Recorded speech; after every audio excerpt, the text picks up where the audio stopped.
ओम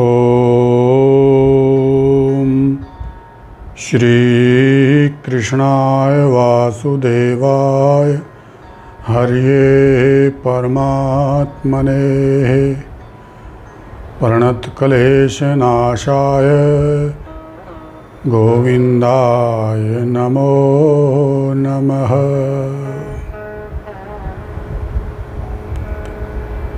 धर्म के प्रति आस्थावान मेरे प्रिय आत्मन, आप सभी को मेरा सादर प्रणाम। श्रीमद् भगवद गीता का उपदेश मनुष्य मात्र के अनुभव पर आधारित है। इसका उपदेश आरंभ करते हुए भगवान ने सर्वप्रथम अर्जुन को बताया कि हे अर्जुन, शरीर और जीवात्मा एक दूसरे से सर्वथा भिन्न हैं। शरीर असत्य, अनित्य, एक देशीय, विकारी और नाशवान है, जबकि जीवात्मा सत्य, नित्य, सर्वव्यापक, निर्विकारी तथा अविनाशी है। नाशवान वस्तु का विनाश देखकर दुखी न होना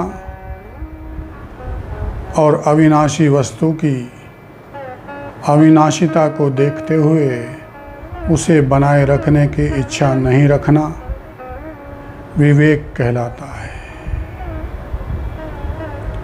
मनुष्य बुद्धि प्रधान प्राणी है, उसको यह विवेक स्वतः नित्य प्राप्त है। इस विवेक का अनुभव करके शरीर और जीवात्मा को संबंध रहित जानकर मनुष्य अपने चरम लक्ष्य को हासिल कर सकता है।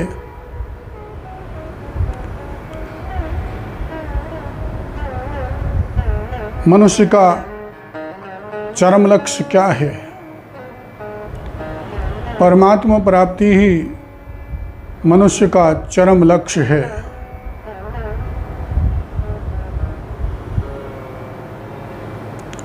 कर्मयोग में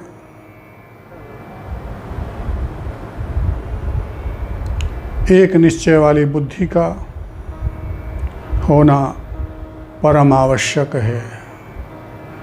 जिस बुद्धि में केवल परमात्मा प्राप्ति का निश्चय होता है, उस बुद्धि को एक निश्चय वाली बुद्धि कहा जाता है। परमात्मा प्राप्ति का उद्देश्य होने से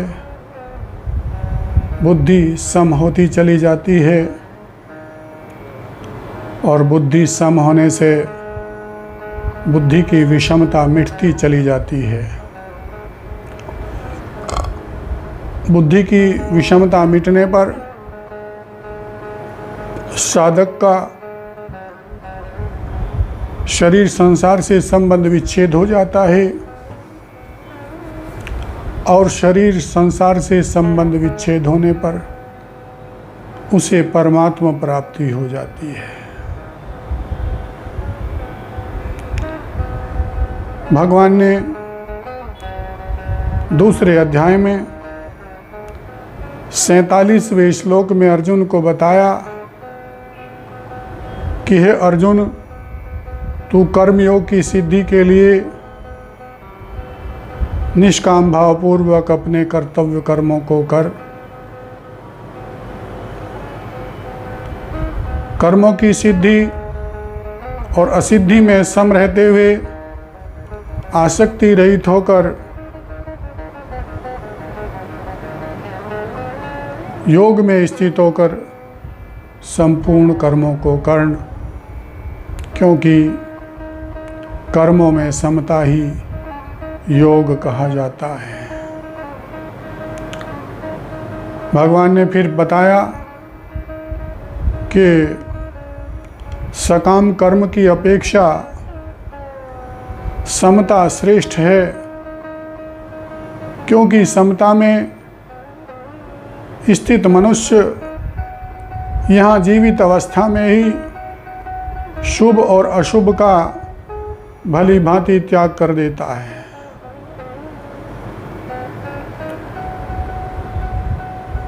इस प्रकार कर्तव्य पालन की विशेष महत्ता पर जोर देते हुए भगवान ने अर्जुन से कर्मयोग का आश्रय लेने के लिए कहा। इस पर अर्जुन के मन में शंका हुई। यह नियम है कि श्रोता अपना आग्रह होने से वक्ता के वचनों का भाव क्या है यह ठीक से समझ नहीं पाता है। अर्जुन के मन में भी युद्ध न करने का आग्रह है, इसलिए जब भगवान ने अर्जुन को हृदय की तुच्छ दुर्बलता को छोड़कर युद्ध के लिए खड़ा होने को कहा, तो अर्जुन उत्तेजित होकर बोले कि हे गोविंद, मैं युद्ध नहीं करूँगा, न योत्सय इति गोविंदम। इस पर भी अर्जुन को अपने निर्णय पर कुछ संदेह जागृत हुआ कि मेरे लिए ज्ञान योग अथवा ज्ञान योग, इन दोनों में से कौन सा साधन श्रेष्ठ है, इसका खुलासा कराने के लिए अर्जुन तीसरे अध्याय का विषय प्रारंभ करते हुए भगवान श्री कृष्ण से यह वचन बोले। महानुभाव, तीसरे अध्याय का नाम है कर्मयोग। इस अध्याय में कुल 43 श्लोक हैं। अपनी जिज्ञासा प्रकट करते हुए अर्जुन ने भगवान से पूछा। अर्जुनोवाच जयायसि चेत कर्मणस्ते मता बुद्धिर्जनार्दन तत्किं कर्मणि घोरे मां नियोजयसि केशव। व्यामिश्रेणेव वाक्येन बुद्धिं मोहयसीव मे तदेकं वद निश्चित्य येन श्रेयोऽहमाप्नुयाम्।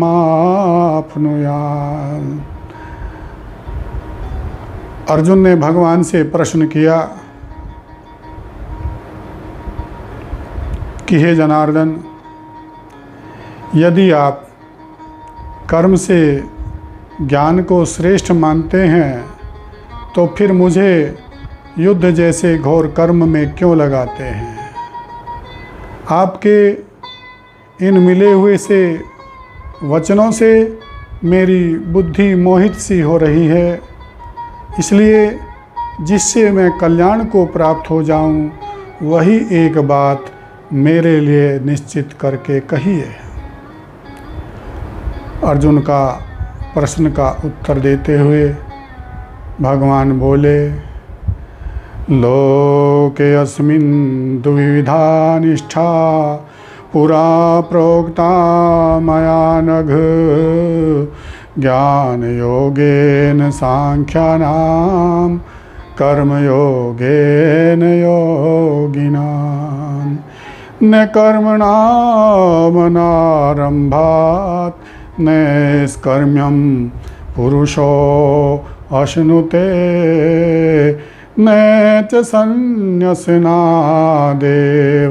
सिद्धिं समधिगच्छति न हि कश्चित् क्षणमपि जातु तिष्ठति अकर्मकृत् कार्यते हि अवश्य कर्म प्रकृति जैर्गुणैः।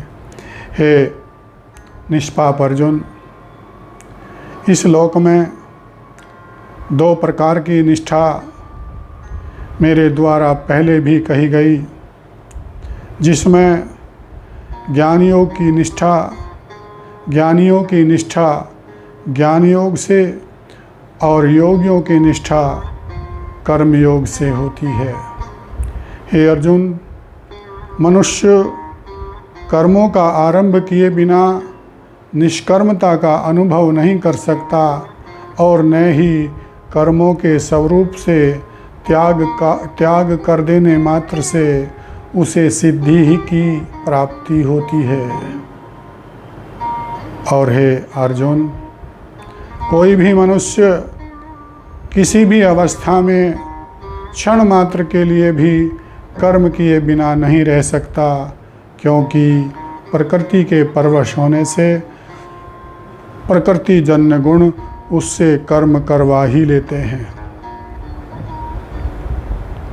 अब प्रश्न उठ सकता है कि क्या इंद्रियों की क्रियाओं को हठपूर्वक रोककर मनुष्य स्वयं को अक्रिय मान सकता है? इसका उत्तर भगवान आगे के श्लोक में देते हैं। कर्मेन्द्रियाणि संयम्य यह आस्ते मनसा स्मरन् इंद्रियार्थान् विमूढ़ात्मा मिथ्याचार से उच्यते। जो मनुष्य इंद्रियों की क्रियाओं को हठपूर्वक रोककर मन से विषयों का चिंतन करते हुए बैठता है, वह मिथ्या आचरण करने वाला कहा जाता है।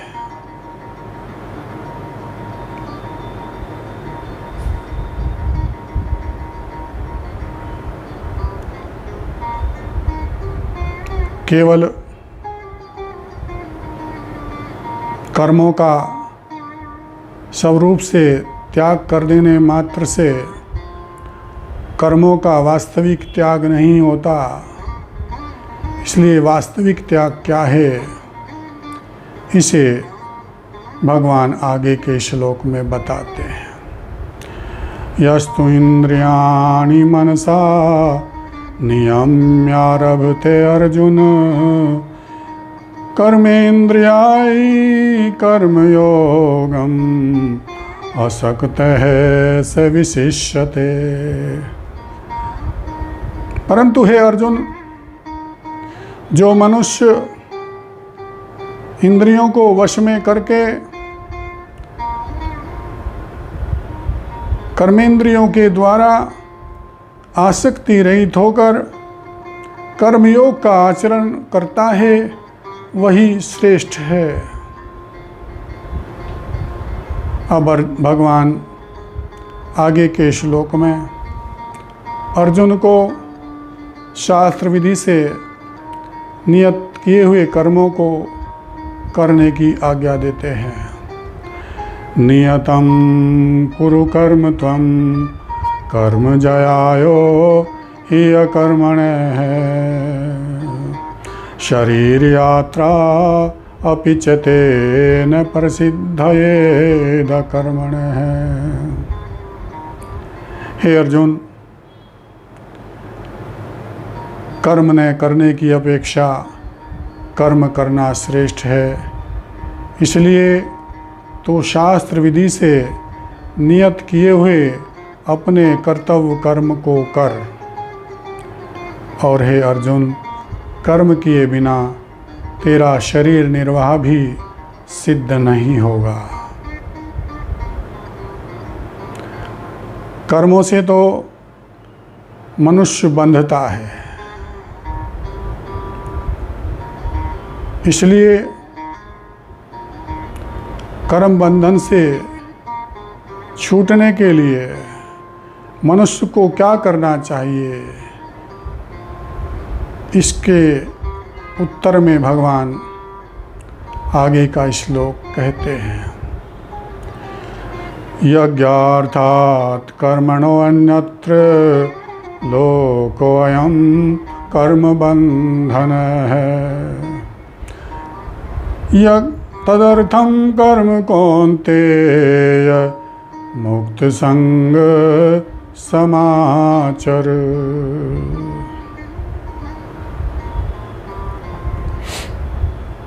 हे अर्जुन, यज्ञ अर्थात कर्तव्य पालन से अतिरिक्त अपने लिए किए जाने वाले सकाम कर्मों से यह मनुष्य समुदाय बंधन में फंस जाता है। इसलिए तू आसक्ति रहित होकर उस यज्ञ के लिए ही अपने कर्तव्य कर्म का पालन कर।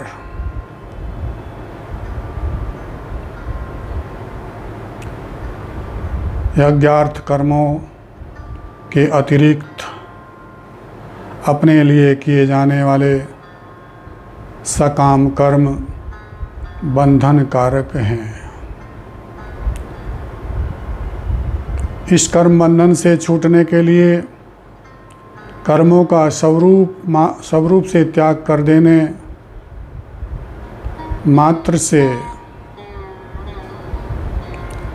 मनुष्य निष्कर्म नहीं हो सकता। प्रत्युत मनुष्य को कर्तव्य बुद्धि से कर्म करते हुए सिद्धि की प्राप्ति हो जाती है। इसे भगवान आगे के 3 श्लोकों में बताते हैं। से यज्ञा प्रजा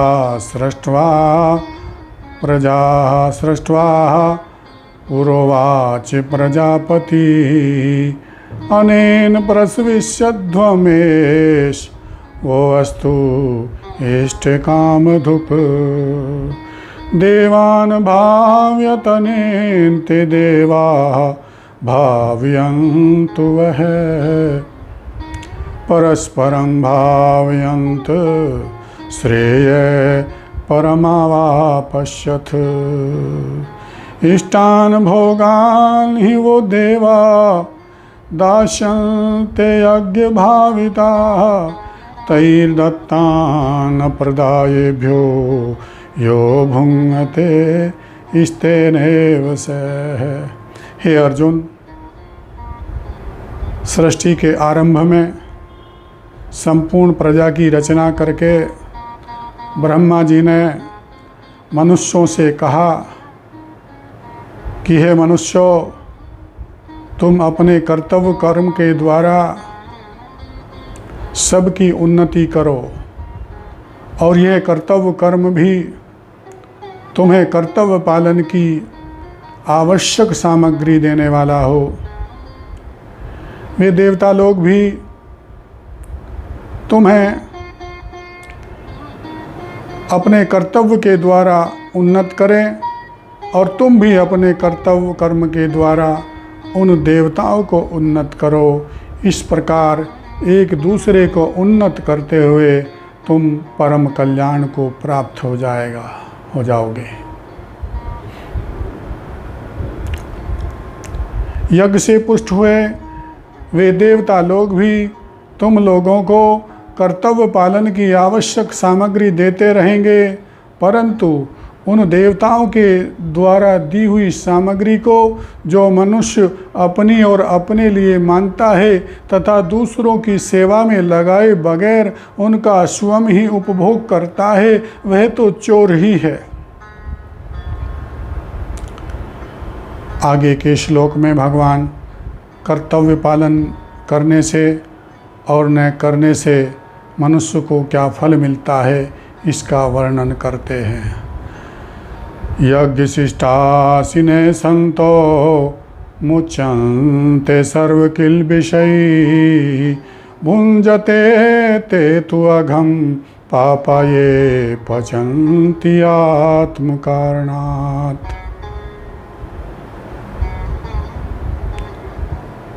यज्ञ से बचे हुए अमृत का अनुभव करने वाले श्रेष्ठ मनुष्य ब्रह्म को प्राप्त हो जाते हैं, जबकि जो स्वयं ही पकाते हैं अर्थात जो पदार्थों का केवल अपने लिए ही प्रयोग करते हैं, उपयोग करते हैं, वे तो पाप का ही भक्षण करने वाले होते हैं। सृष्टि की सुरक्षा के लिए भी अपने कर्तव्य का पालन करना परम आवश्यक है। इसे भगवान आगे के 2 श्लोकों में बताते हैं। अन्नाद् भवन्ति भूतानि पर्जन्यादन्न संभव यज्ञाद् भवति पर्जन्यो यज्ञ कर्म समुद्भवः कर्म ब्रह्मोद्भवं विद्धि ब्रह्मचर्य समुद्भवं तस्माद् सर्वगतं ब्रह्म नित्यं यज्ञे प्रतिष्ठितम्। हे अर्जुन, संपूर्ण प्राणी अन्न से पैदा होते हैं। अन्न वर्षा से होता है, वर्षा यज्ञ से होती है, यज्ञ कर्म से संपन्न होता है और कर्म को तू वेद से उत्पन्न हुआ जान और वेद परात्पर ब्रह्म से प्रकट हुए हैं। इस प्रकार वह सर्वव्यापक ब्रह्म नित्य ही यज्ञ में प्रतिष्ठित है। जो मनुष्य इस सृष्टि चक्र के अनुसार अपने कर्तव्य का पालन नहीं करता है, उसकी ताड़ना भगवान आगे के श्लोक में करते हैं। एवं परिवर्तितं चक्रम न अनुवर्तयति यह अघायुरिन्द्रिय रामो मोघम पार्थ से जीवती। भगवान बोले कि जो मनुष्य सृष्टि चक्र के अनुसार परंपरा से अपने कर्तव्यों का पालन नहीं करता है, वह पाप में जीवन जीने वाला तथा इंद्रियों के भोगों में रमण करने वाला मनुष्य इस संसार में व्यर्थ ही जीता है।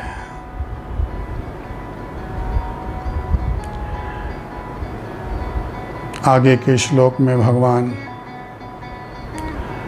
अपने कर्तव्य का पालन करने वाले महापुरुष की क्या स्थिति होती है इसका वर्णन करते हैं। यस्तु आत्मरतिएव सयात् आत्मतृप्तश्च मानव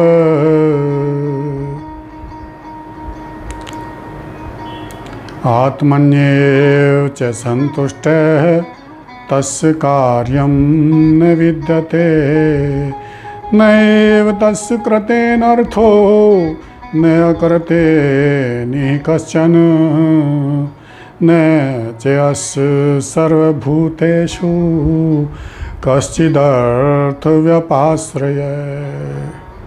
भगवान बोले, हे अर्जुन, जो अपने आप में ही रमण करने वाला है, जो अपने आप में अपने आप से ही तृप्त है, जो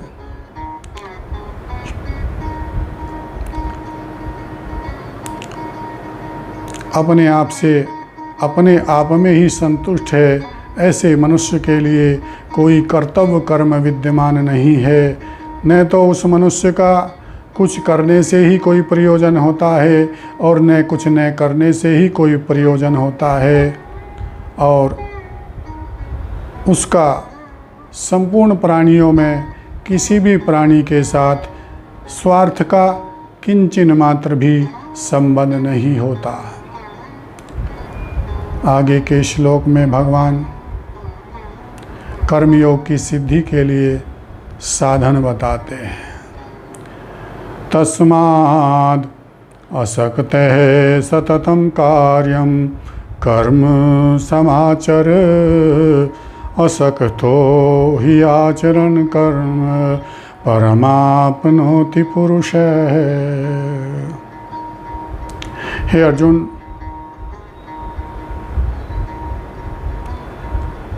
तो आसक्ति रहित होकर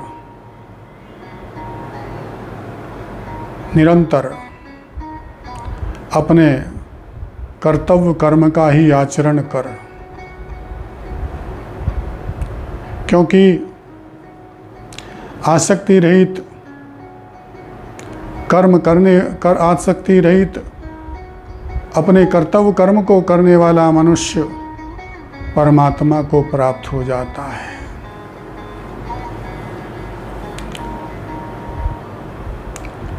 कर्मयोग का आश्रय लेकर अपने कर्तव्य का पालन करते हुए क्या कोई मनुष्य पहले परम सिद्धि को प्राप्त हो चुका है? इसके उत्तर में भगवान आगे का श्लोक कहते हैं। कर्मणे संसिद्धिं आस्थिता जनकादयः, लोक संग्रहम् एवापि संपश्यन् कर्तुम् अर्हसि। हे अर्जुन,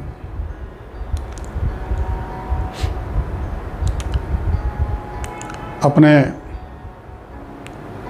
कर्तव्यों का पालन करते हुए राजा जनक जैसे बहुत से लोग पहले भी परम सिद्धि को प्राप्त हो चुके हैं, और लोक कल्याण पर विचार करते हुए भी तेरे लिए अपने कर्तव्य का पालन करना आवश्यक है। अपने कर्तव्य का पालन करने से लोक कल्याण कैसे होता है, इसे भगवान आगे के श्लोक में बताते हैं।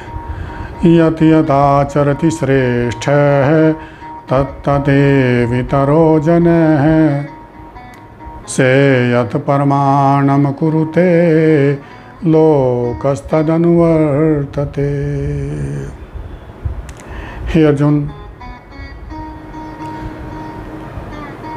श्रेष्ठ पुरुष जो भी आचरण करता है, दूसरे मनुष्य भी उसी के अनुसार आचरण करते हैं। वह जो कुछ भी प्रमाण कर देता है, दूसरे मनुष्य भी उसी का अनुसरण करते हैं।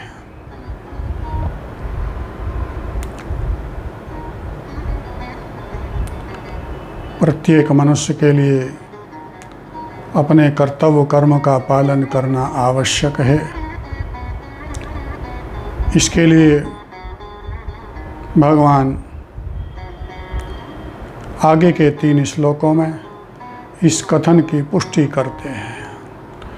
न मे पार्थस्ति कर्तव्यम त्रिषु लोकेषु किंचन, न अन्वाप्तम् अवाप्तव्यम वर्तेव च कर्मणि, यदि अहं न वर्तेयं जातु कर्मणि अतन्द्रितः, मम वर्तमानुवर्तन्ते मनुष्याः पार्थ सर्वशः। उत्सीदेयुरिमे लोका न कुर्याम कर्म चेतहं शंकरस्य च कर्ता स्वयमुपहन्यामि मा प्रजाः। भगवान बोले कि हे पार्थ, इन तीनों लोकों में मेरे लिए कोई कर्तव्य कर्म विद्यमान नहीं है और न ही कोई प्राप्त करने योग्य वस्तु मेरे लिए अप्राप्त है, फिर भी मैं कर्म में लगा रहता हूँ। यदि किसी अवस्था में मैं सावधान होकर अपने कर्तव्य कर्म को न करूँ तो बड़ी हानि हो जाए, क्योंकि सभी मनुष्य सब प्रकार से मेरे ही मार्ग का अनुसरण करते हैं। यदि मैं अपने कर्तव्य का पालन न करूं तो ये संपूर्ण लोक नष्ट भ्रष्ट हो जाएं और मैं वर्ण संकरता को पैदा करने वाला बनूं और संपूर्ण प्रजा को नष्ट भ्रष्ट करने वाला बनूं। आगे के 2 श्लोकों में भगवान तत्वज्ञ सावधान मनुष्य को संयम और तत्परता पूर्वक कर्म करने की आज्ञा देते हैं।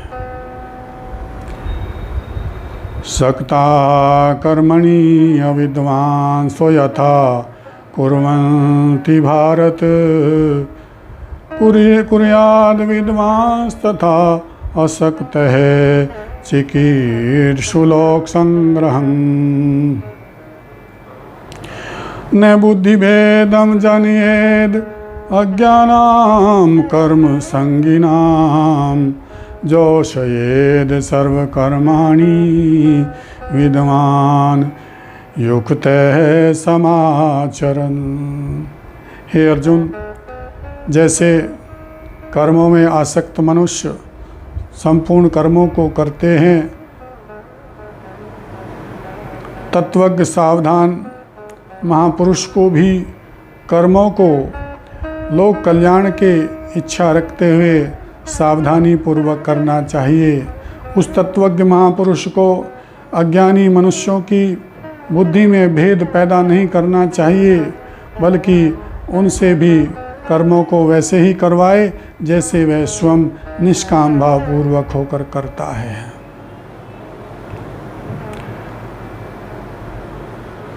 आगे के श्लोक में भगवान ज्ञानी महापुरुष के कर्तापन के भाव में और अज्ञानी मनुष्य के कर्तापन के भाव में क्या अंतर होता है इसे बताते हैं। प्रकृते क्रियमाणानि गुणैः कर्माणि सर्वशः अहंकार विमूढ़ात्मा करता है मिति मन्यते। भगवान बोले कि अर्जुन, संपूर्ण क्रियाएं प्रकृति जन्य गुणों के द्वारा ही होती है, परंतु अहंकार से मोहित अंतःकरण वाला मूढ़ मनुष्य मैं करता हूँ ऐसा मान लेता है। संपूर्ण क्रियाएं प्रकृति जन्य गुणों के द्वारा ही होती हैं, इसकी पुष्टि भगवान आगे के श्लोक में करते हैं। तत्वित्तु महाबाहो गुण कर्म विभागयो गुणा गुणेषु वर्तन्ति मत्वा न सज्जते। गुण विभाग और कर्म विभाग को तत्व से जानने वाला योगी गुण ही गुणों में बरत रहे हैं ऐसा जानकर फिर कर्मों में आसक्त नहीं होता।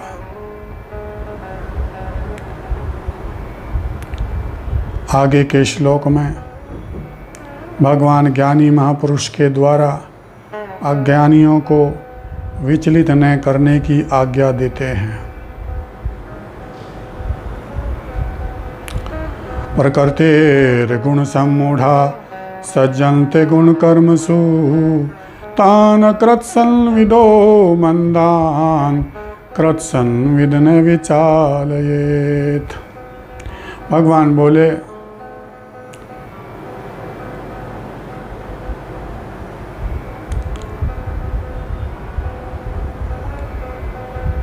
ज्ञानी महापुरुष प्रकृति जन्य गुणों में अत्यंत आसक्त अज्ञानी मनुष्यों की बुद्धि को विचलित न करें।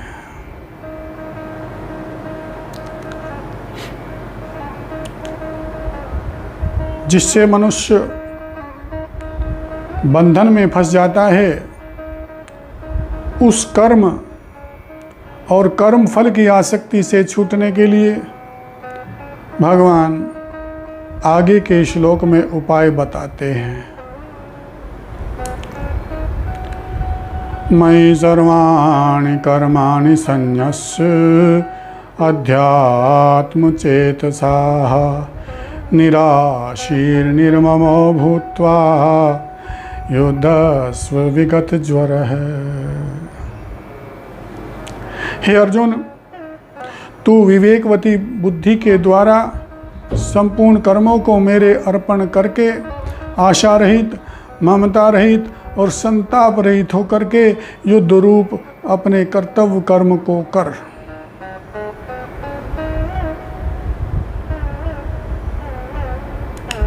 जो मनुष्य कर्तव्य पालन रूप अनुष्ठान के करने वाले होते हैं और जो अपने कर्तव्य पालन का अनुष्ठान नहीं करते हैं, उनको क्या फल मिलता है, इसका वर्णन भगवान आगे के 2 श्लोकों में करते हैं। ये मे मतमिदं नित्यं अनुतिष्ठन्ति मानवा श्रद्धावन्तो अनसूयन्तो मुच्यन्ते ते अपि कर्म भी ये तु एतदभ्यसूयन्तो न अनुतिष्ठन्ति मे मतम् सर्वज्ञान विमूढ़ास्तान विद्धि नष्टान चेतसः। भगवान बोले कि हे अर्जुन, दोष दृष्टि से रहित और श्रद्धा से युक्त जो साधक कर्तव्य पालन रूप इस नित्य यज्ञ का अनुष्ठान करते हैं, वे भी कर्म बंधन से मुक्त हो जाते हैं। परंतु जो अपने कर्तव्य पालन रूप यज्ञ का अनुष्ठान नहीं करते हैं, उन संपूर्ण ज्ञानों में मोहित अज्ञानी मनुष्यों को तुम नष्ट हुए ही समझो। अपने कर्तव्य का पालन न करने से मनुष्य का पतन क्यों हो जाता है, इसे भगवान आगे के श्लोक में बताते हैं। सदृशं चेष्टते स्वस्याः प्रकृतेर्ज्ञानवानपि प्रकृतिं यान्ति भूतानि निग्रह किं करिष्यति। हे अर्जुन, ज्ञानवान मनुष्य भी अपनी प्रकृति के अनुसार ही चेष्टा करता है। संपूर्ण प्राणी प्रकृति को प्राप्त होते हैं, इसमें किसी का हठ क्या काम करेगा। अब आगे के श्लोक में भगवान अपनी प्रकृति को शुद्ध करने का उपाय बताते हैं। इंद्रियस्यार्थे राग द्वेषौ व्यवस्थितौ तयोर्न वशमागच्छेत्ते यस्य परिपन्थिनौ। हे अर्जुन, प्रत्येक इंद्रिय के प्रत्येक विषय में मनुष्य के राग और द्वेष व्यवस्था से स्थित हैं। साधक को इनके वश में नहीं होना चाहिए, क्योंकि ये राग और द्वेष दोनों ही उसके पारमार्थिक मार्ग में विघ्न डालने वाले महान शत्रु हैं।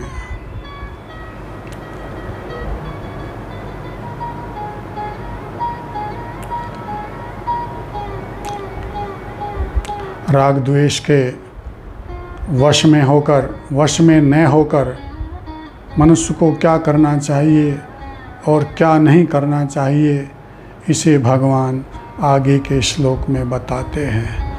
श्रेयान् स्वधर्मो विगुणः परधर्मात् स्वनुष्ठितात् स्वधर्मे निधनं श्रेय परधर्मो भयावह। भगवान बोले, अच्छी तरह से अनुष्ठान में आने वाले दूसरे के धर्म की अपेक्षा गुणों की कमी वाला अपना धर्म श्रेष्ठ है।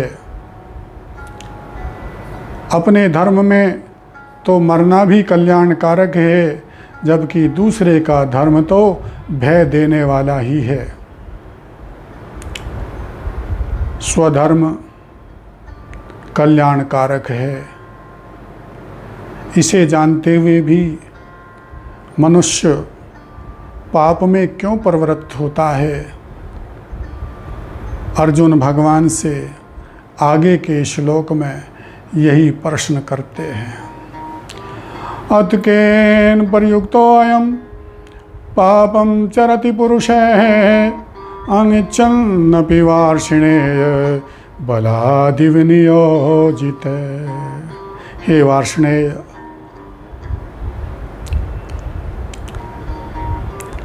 फिर किससे प्रेरित होकर न चाहते हुए भी यह मनुष्य पाप कर्म में प्रवृत्त होता है। इसका उत्तर भगवान आगे के श्लोक में देते हैं। कामेश क्रोधेश रजोगुण समुद्भव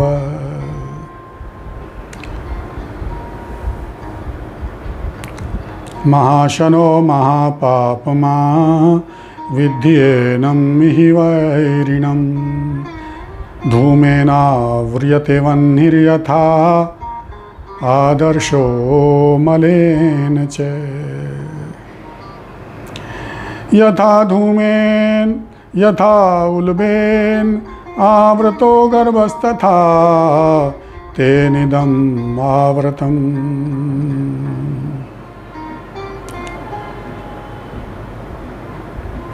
ज्ञानेनावृतं ज्ञानं ज्ञानिनो नित्यवैरिणाः कामरूपेण कौन्तेय दुष्पूरेण नलेन च। भगवान बोले कि हे अर्जुन, रजोगुण से उत्पन्न होने वाले काम अर्थात कामना ही क्रोध में परिणत होता है। इसलिए इस विषय में तू कामना को ही मनुष्य का वैरी जान। जैसे धुएं से अग्नि ढकी जाती है, मैल से दर्पण ढका जाता है और जेर से गर्भ ढका जाता है, ऐसे ही कामना के द्वारा मनुष्य का ज्ञान ढका हुआ है। अब अग्नि की तरह कभी तृप्त न होने वाले ज्ञानियों के नित्य वैरी कामना रूप शत्रु के द्वारा ज्ञानियों का ज्ञान ढका हुआ है। यह कामना कहाँ निवास करती है, इसका उत्तर भगवान आगे के श्लोक में देते हैं। इंद्रियाणि मनो बुद्धिरस्य अधिष्ठानमुच्यते एतैर्विमोहो यति येष ज्ञानम् आवृत्य देहिनम्। इंद्रियां, मन और बुद्धि ये कामना के निवास स्थान कहे गए हैं। ये तीनों ही, यह कामना इन तीनों के द्वारा देहधारी मनुष्य के ज्ञान को ढककर उसे मोहित कर लेती है। आगे के 3 श्लोकों में भगवान इस महान पापी कामना रूप शत्रु को बलपूर्वक अवश्य ही मार डालने की आज्ञा देते हैं।